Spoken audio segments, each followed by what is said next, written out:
Welcome to the County Compass, Columbia County's guide to news, voices, and perspectives, hosted by County Manager Scott Johnson. This podcast is your behind-the-scenes look at what's happening in county government and across our community. We'll talk about the services, projects, and decisions that make Columbia County a great place to live. We're glad you're here. Thanks for listening to the County Compass. Now, here's Scott Johnson. Hello, everyone, and welcome to the County Compass, the podcast that keeps you connected to the people, projects, and progress, making Columbia County one of the best places to live, work, and raise a family in Georgia. I'm your host, County Manager Scott Johnson, and today I have the pleasure to have a fellow podcaster in the studio. I had the opportunity to meet my new friend, Jaleal Fraley. Jaleal, thanks for joining us today. We appreciate you being here. And you are the host of the Save the Time podcast, right? Yes, sir. So we just got that started and running. I had the opportunity to meet Jaleal through a program that Columbia County Community Connections does called Camp Sweat. Jaleal is actually working this summer in addition to all the other things that he's doing. So while he's out of school and not being a student, not being an athlete, not writing or podcasting, he's also working this summer. And Jaleal, you did that program through Camp Sweat, and you got an opportunity to work with my wife, Susan. And we're so glad to have you working in that capacity. Yes, sir. Thank you for having me. Yeah, absolutely. Yeah, well, we appreciate that. So when I actually found out that you were a podcaster because you started working with Susan, and then you mentioned that you were a podcaster and you wanted to have her on your show, right? Yes, sir. And so you've filmed that, or you've recorded that episode, so I'm sure that'll be coming out sometime soon. Very soon. Yeah, good. Where do we find your podcast? Where do we find Save the Time? You will follow Save the Time on YouTube, Instagram, Facebook as Jaleal Fraley, Jaleal.Fraley on all platforms. Okay, well, good. So he's on all platforms. He's getting his word out there, and he's already had a couple of really cool interviews. I know you got to interview my friend Jordan Johnson, commissioner in Augusta Richmond County. What a cool guy Jordan is. I'm sure that was a great interview, and you learned a lot from that one. Yes, sir, I did. I learned very much behind the scenes. Yeah. Jordan's a great guy. Does a lot of good work for the city of Augusta. So glad you had the opportunity to do that. And he is just interviewing all different types of people. I think you're going to do students and young people and older people. So when we started talking about this, and I knew you were a podcaster, and I was thinking about my podcast, and now that we're having more guests on the County Compass, I thought it would be really cool to kind of flip the script. So since you have your own podcast, and we're going to be able to I guess produce this one on both platforms. You'll be able to produce it on your platform. We're going to produce it on our platform to get your word out. But I thought it would be really cool to flip the script a little bit and let you interview me in our studio as if you were doing your own podcast. We'll set it up that way, and who knows where to go? Who knows what it'll turn into? But I thought that'd be kind of a cool thing. So you good with that? Yes, sir. All right. Well, I'm going to turn it over to you, Jay. His name's Jaleal Fraley. He likes to go by Jay, or I call him Jay. So we're going to do it that way for now. And we're going to turn it over to Jay. And now you are in charge. It's your podcast. Well, hello, everybody. I'm Jaleal, and I have Mr. Scott Johnson with me. So, Mr. Scott, who is Scott Johnson? Who is Scott Johnson? Well, it depends. It depends on what day it is. I would say that if you're trying to figure out the identity, maybe I'm best known as the county manager of Columbia County, but I'm a guy that grew up here, graduate of Harlem High School. I'm a dad. I'm a husband. I have a lot of friends. But I would, that's a really interesting question, and people may disagree with this, Jay, but I'll say that I'm a little bit of a Renaissance man. You know what a Renaissance man is? You ever heard that phrase before? Kind of. Okay. A Renaissance man is a guy that can do a little bit of everything. And I'm not good at everything. I'm pretty not really good at anything. But I'm one of those guys that I'm just as comfortable in shorts and T-shirt, on the beach as I am wearing a suit or being in front of a large group, speaking to a large group. I'm just as comfortable out on my tractor working in the yard as I am in a tuxedo at the White House. And there's a lot of people that really can't do that, right? They're either very comfortable on one side or very comfortable on the other side. But I kind of see myself as that Renaissance man where I'm just as comfortable in all settings. I love all people, it just matters if they're good folks. So, but I think really if you really dial down into that today, where I am in my life right now, I'm a dad, husband first, dad, and then the county manager of Columbia County. It'd probably be what I'd say I am. Yes, sir. So you mentioned you were a county manager. How long have you been a county manager? So I've been the county manager here since 2008. I'm winding up my career here. I uh, started. Well, I take that back. I've been the county manager since 2011. So I've been in that role now for 15 years. Prior to that, I served 3 years as the deputy county manager, and then prior to that, I spent 21 years in law enforcement. I retired from the Georgia State Patrol. Put myself through school while I was at the State Patrol and got the necessary degrees to be able to apply for this job to be the county manager. So all in all, I've been in government for 39 years. And a lot of that time has been here at Columbia County and in my role as county manager. Yes, sir. Thank you. So coming up as like an adult, like did you have any goals towards wanting to be a county manager, or was it always something different than what you are now? Yeah, so nobody ever sets out to be a county manager that I know of. I've never met any little kid that said, hey, I want to be a county manager. Most people don't even know what a county manager is or what we do. That's certainly not anything I wanted to do. When I was a little boy growing up, I knew I wanted to work in law enforcement. My dream was to be a Georgia State Trooper. I saw one time. I think he was 7 feet tall and he had a big hat on. He was muscled up and he really wasn't 7 feet tall, but as a little boy, I'd look like he was 7 foot tall, right? And I said, I want to be that guy one day. So I knew I wanted to be a state trooper, and I did that. I was able to do that, and I was able to go through and had a great career, doing some amazing things that I never would have gotten to do otherwise. And growing up, I didn't know what my opportunities would be. I didn't get an opportunity to go to college right out of high school. So, I did that a little bit later in life, and it all worked out for me. But as far as being a county manager, I just kind of, I guess, worked myself into that role. I had the right education background. I had the right leadership background, and they gave me an opportunity here to be the deputy manager, and then I rolled right into the role to be the county manager. Yes, sir. So as a county manager now, were there any ever stressful times as a county manager? Oh no, dude, I've never had any stressful times as a county manager. Yeah, it's stressful times every single day.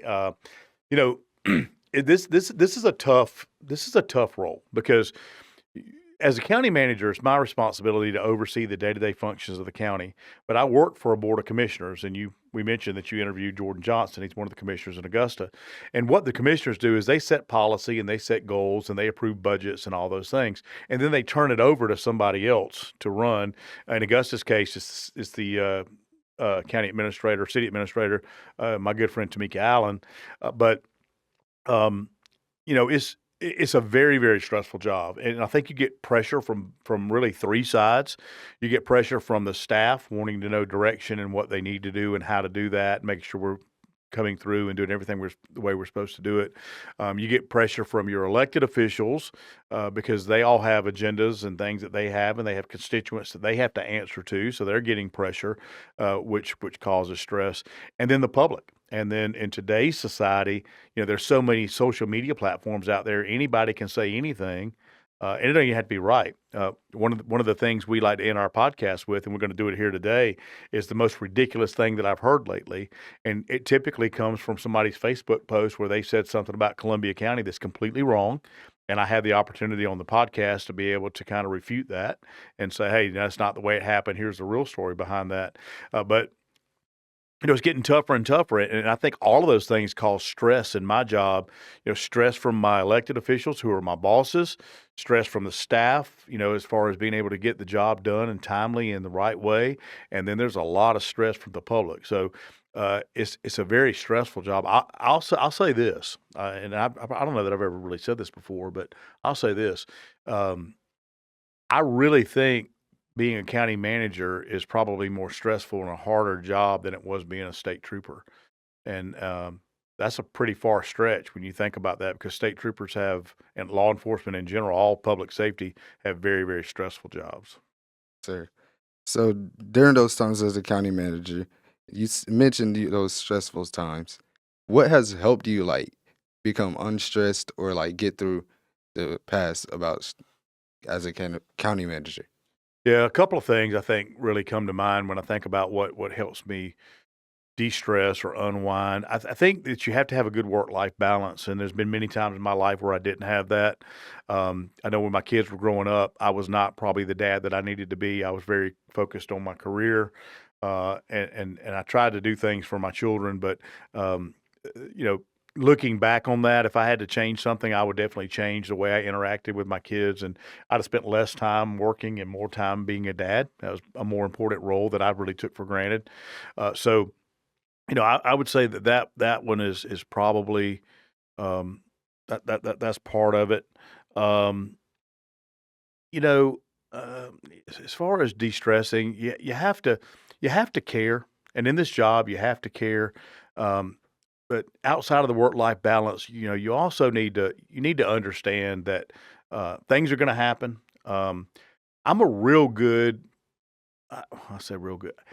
I feel like I'm good at playing the hand that I'm dealt, and that's kind of that poker analogy. So um, you can't change that, right? You when you're dealt the cards, you may get one chance to swap them out, but whatever cards you have to play, right? And sometimes we have to make lemonade out of lemons and just do the best you can, right? And I think I've kind of mastered that is making the lemonade out of lemons, turning something bad into something good, not really stressing about it. I used to stress all the time about every little thing, and what I found is you can't change that. It is what it is, right? And we just have to kind of deal with that and move on. And so I think that's probably the way I de-stress now. Work-life balance is huge. I think that's a big thing. Being able to get away, and I'm never away. But really mastering the art of playing the hand you're dealt is another good way to do that. Not just worrying about every little thing. Yes, sir. So, after everything you've dealt with in the past, was there anything like a quote or a saying that stuck with you throughout your life that helped you get to where you are today? Oh goodness. So we didn't talk about these questions in advance, so I didn't get to go back and look at my favorite quotes. There are a lot. I think probably one of the ones that I go back to over and over again is Teddy Roosevelt's "Man in the Arena," and it talks about being able to persevere and being able to continue.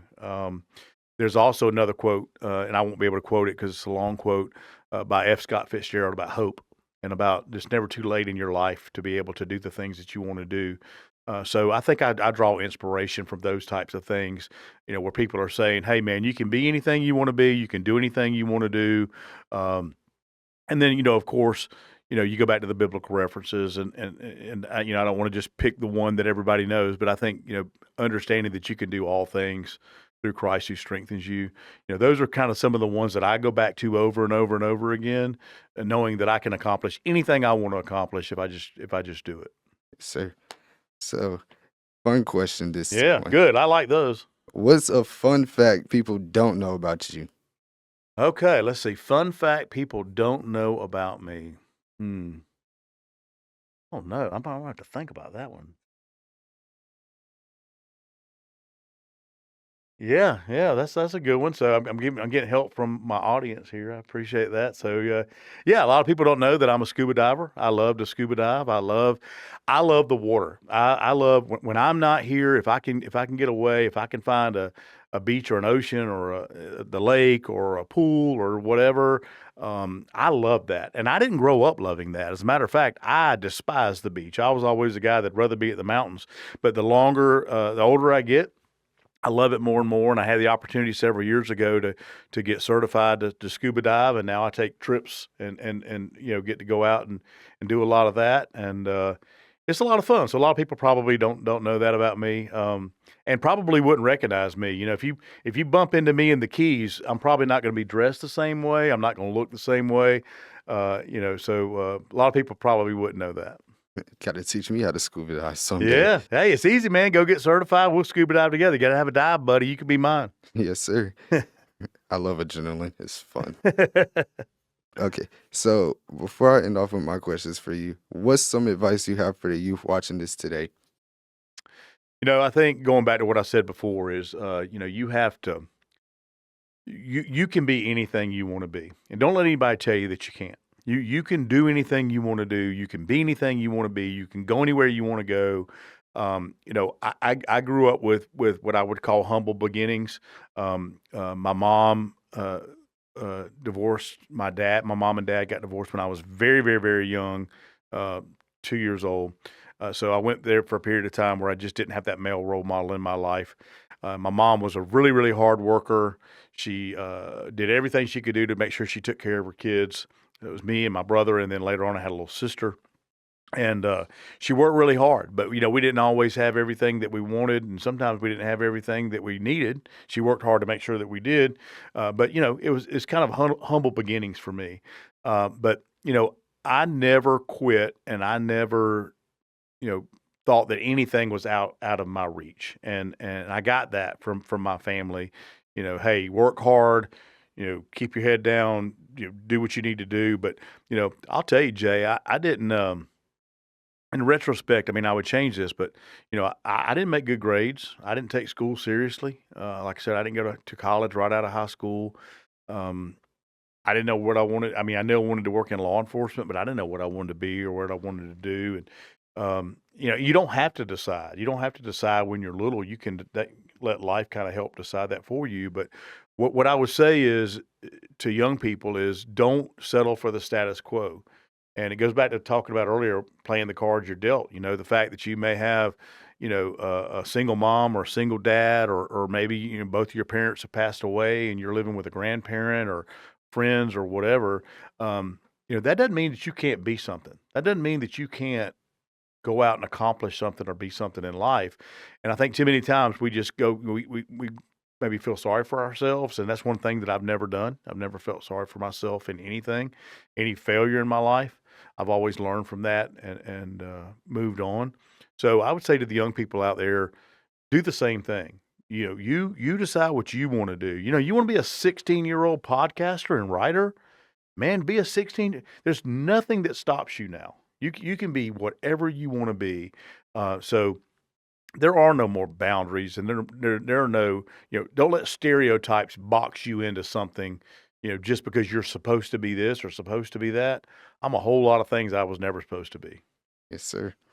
Well, thank you for answering my questions. And to my time travelers, thank you for everybody watching on my. But we're not done because he has to ask me questions. So Yeah. I'm willing to answer any questions you have. Yeah, well, I appreciate that. So we got a few minutes left. I just want to talk a little bit about you. And you're such an inspiring young man. I love the fact that you're out here doing this podcast and that you're stepping out on a limb. So what got you started wanting to do a podcast? Why did you want to do it to begin with? The reason why I started doing the podcast is actually because, well, when I was sleeping, I had a vision. Like God gave me a vision, and I was just talking to people, and He said, "You just have to get out there and talk. You don't use your voice loud enough, but you have impact on your words."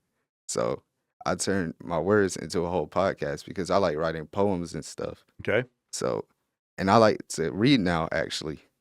So I would just go and ask people questions, and I see it as like listening to other people's idea and gaining knowledge and wisdom from it, and Yeah. not being afraid of like just stepping out into the world as a young kid.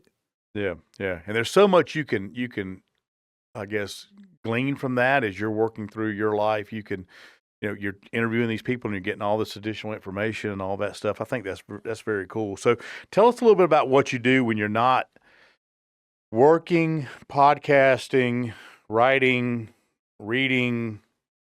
What else do you like? I actually like going out, like on adventures. Like you mentioned, scuba diving. Yeah. I like going out. I like playing basketball. Fun fact, I don't play the game that much. Really, I don't play the game system. I like sleeping. That's one of my. I like sleeping. I think everybody your age likes sleeping. Yes, sir. I like sleeping too, but hey, can't sleep your life away, right? Yes, sir. I used to hate it. I used to hate naps, but now I love them. Okay. They're so much worth it. And Refreshes you? yes, very much. Okay, yeah. And one other thing I like to do besides all of this is eat. Eat? What's your favorite food? Oof. Favorite food? I was scared of that question. Oh, Um, you brought it up, man. It wasn't me.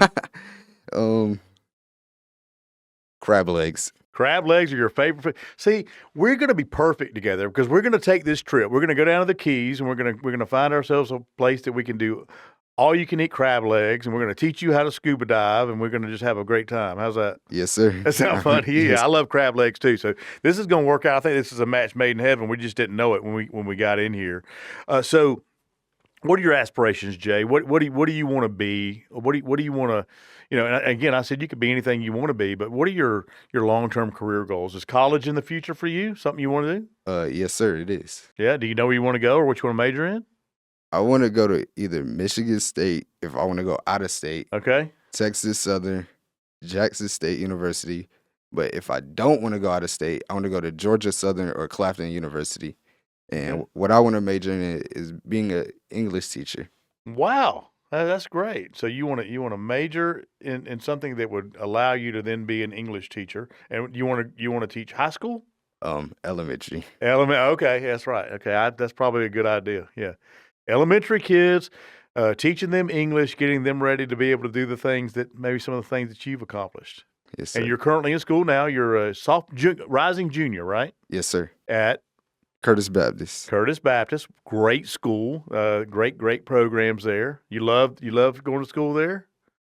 Yes. You love, that was a trick question. I probably should have said, "Do you love going to school?"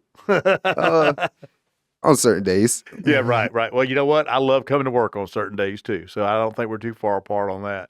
So, yeah, I think that's awesome that you're, rising junior at Curtis Baptist, and you're playing basketball and running track and doing all the things that you're doing with your podcast, and kind of got your future ready for you, and you know what you want to be, which is great. I'll tell you, be ready because it might change 3 times or 4 times or 10 times before you get there. Yes, sir. And what are you going to do when it changes? You're going to roll with it, or you're going to stick to your guns? I'll just pray about it. And if that's the way God wants it, There I'm you go. taking it. Well, that's a great way to do it. Well, I appreciate your time here today, and I know we don't want to run the episode too long, but I really appreciate what you're doing, and I appreciate what you're doing at Camp Sweat. And I want to give a shout out to Columbia County Community Connections. What an amazing program we have. My good friend Tika is the executive director there. She and I have collaborated on things many times. We've not talked about you. I haven't had a chance to talk to her about you, but so I met you again through my wife Susan, and you having the ability to work with her. And but want to just throw that shout out to Columbia County Community Connections. Camp Sweat gives teenagers an opportunity to work in Columbia County in lots of different roles, lots of different capacities. And it's a great program, and what it does really more than anything else, it does give the kids the work experience and the opportunity to do that and learn responsibility. But I think what it does more than that is it opens doors like this. You ever think you'd be walking into the Columbia County building or the county manager's office in the podcast studio? Not at all. Yeah, so it's amazing how things come together and how things work. But that's what it does. Is Camp Sweat opens doors, and Community Connections again does great work. So I appreciate you being here. I appreciate your willingness to be on our podcast today. Look forward to watching the rest of your podcast, and I would ask you to do the same and watch ours. Yes, sir. I will. Thank you for having me. Absolutely.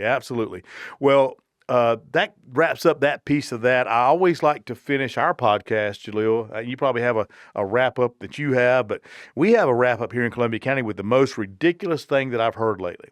And the reason we do that is because a lot of times there are social media things out there that people say that are just completely untrue. And we try to refute those and debunk the myths and tell the truth about what's happening in Columbia County. That's one of the things I promised from day one is we're going to come in here and we're going to tell the truth. So one of the most ridiculous things I've heard lately, I just somebody sent me a screenshot of a I guess it was a Facebook post, might have been Instagram, but anyway, it was talking about the building that you're in now, and they were talking about the parking situation and how bad the parking was, and they went on to say that Columbia County is actually discriminating against the handicap because of the small amount of handicap spaces we have on our campus, and that we are not handicap friendly or we're not handicap accessible. So let me just go ahead and say, absolutely ridiculous. There are laws that protect that. There are laws that protect your people's ability to be able to park. We have a certain number of spaces that we have to provide for handicap. We go above and beyond that to provide those handicap spaces. Our building is completely ADA accessible, which means we have to spend additional money making sure that the handicap can access our building properly.